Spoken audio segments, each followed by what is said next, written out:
السلام عليكم، مرحبا في قناتكم باست 2023. يرجى الاشتراك في القناة وتفعيل الجرس ليأتيكم كل جديد.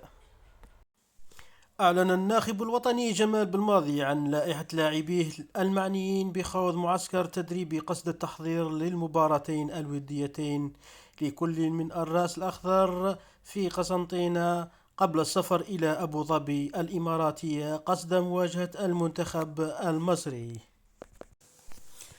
يوم الاثنين 16 أكتوبر 2023. المباراة ستكون منقولة على الساعة 5 مساء بتوقيت الجزائر وتونس والمغرب، وعلى الساعة 7 مساء بتوقيت مصر والسعودية، وتكون المباراة منقولة على القنوات الآتية: الأرضية الجزائرية أو السادسة الشبابية، كما تكون مقولة على وان تايم سبور واحد المصرية، وعلى قناة أبو ظبي الرياضية واحد.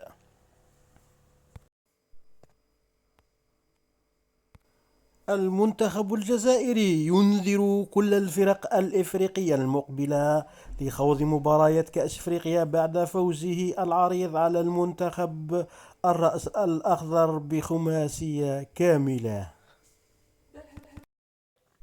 حظ موفق للمنتخب الوطني الجزائري، ويرجى تزويدنا بتعليقاتكم عن نتيجة المباراة، وشكرا لكم.